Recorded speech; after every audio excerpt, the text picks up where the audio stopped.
हाँ, बकवास पर आपको खुश आमदीद। सुकून ड्रामे में बमुश्किल थोड़ा सा सुकून आया था कि ऐना की बेगुनाही इसके घर वालों के सामने आ गई।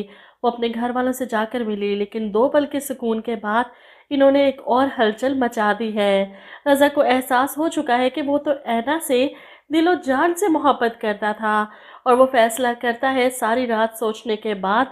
सुबह हमदान के पास जाता है और उसे कहता है कि हमदान, अगर तुम ऐना को छोड़ दो तो मैं इसे अपनाने के लिए तैयार हूँ। मैं जानता हूँ कि ऐना के साथ तुम्हारी ज़बरदस्ती की शादी हुई है, कोई दिली वाबस्तगी तो नहीं। तुम अगर इसे तलाक दे दोगे तो मैं इसे अपना लूँगा।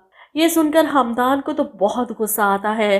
तुम्हारा दिमाग तो ठीक है, तुम्हें कुछ अंदाज़ा भी है रज़ा तुम कह क्या रहे हो? जवाब में रज़ा कहता है कि मैंने बहुत सोच समझ कर फैसला किया है। हमदान ऐसे में हमदान को भी गुस्सा आ जाता है। तुम्हारे कहने पर तो मैं कभी उसको नहीं छोड़ने वाला, और तुम्हारे लिए तो कभी भी नहीं। मैं ऐना को आज़ाद करने वाला था, सिर्फ उसकी खुशी के लिए। ये सुनकर रज़ा हैरान होता है, क्या मतलब तुम ऐना को छोड़ रहे हो? ये खबर वो फ़ौरन जाकर शानज़े को सुनाता है, जिसे सुनकर वो भी हैरान होती है। तुम सच कह रहे हो?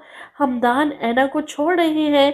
इस पर रज़ा कहता है, मैं जान चुका हूँ कि मैं ऐना से मोहब्बत करता हूँ, और ये बात मैंने हमदान से भी कह दी है। मोहब्बत पर जितना भी बुरा वक्त आ जाए, बदगुमानी के बादल छटते ही वो दोबारा से तरोताज़ा हो जाती है। और मैंने फैसला कर लिया है, हमदान से भी कह आया हूँ कि मैं ऐना से शादी करना चाहता हूँ। ये सुनकर तो शानज़े हैरान हो जाती है, क्या बकवास कर रहे हो तुम? होश में तो हो रज़ा? जवाब में वो कहता है कि होश में तो मैं अब आया हूँ। ऐना को हासिल करने से मुझे कोई नहीं रोक सकता, तुम भी नहीं। वहीं दूसरी तरफ हमदान जो कशमकश का शिकार है। ऐना डिवोर्स पेपर साइन करके नहीं गई, वो वहीं पर पड़े हैं। वो ये पेपर्स ऐना को भिजवाए या ना भिजवाए, क्या करे? वहीं दूसरी तरफ आइमा ऐना से हमदान के बारे में पूछती है, यहाँ आने के बाद तुम्हारा उनसे कोई राब्ता नहीं हुआ?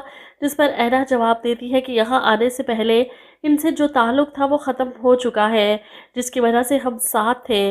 महमूद साहब बाहर बैठे ऐना की बातें सुन लेते हैं। इन्हें यकीन नहीं आता कि हमदान इनकी बेटी को छोड़ सकता है। वो अपनी बेटी की खुशियों के लिए हमदान को जाकर मना लेंगे, और रज़ा जो प्लानिंग करके बैठा है वो कभी कामयाब नहीं होगी, क्योंकि कोई भी नहीं चाहता कि रज़ा दोबारा ऐना की ज़िंदगी में आए। हमदान और ऐना एक दूसरे के लिए काफ़ी हैं। वहीं शानज़ी को एक और मौका मिल जाता है कि अगर हमदान उस लड़की को छोड़ रहे हैं तो वो हमदान को अपना सकती है दोबारा। इसलिए वो एक बार फिर से हमदान के फ्लैट में जाती है इससे मिलने। बेल देती है तो हमदान दरवाज़ा खोलता है और अपने सामने शानज़ी को देखकर हैरान रह जाता है। तुम यहाँ?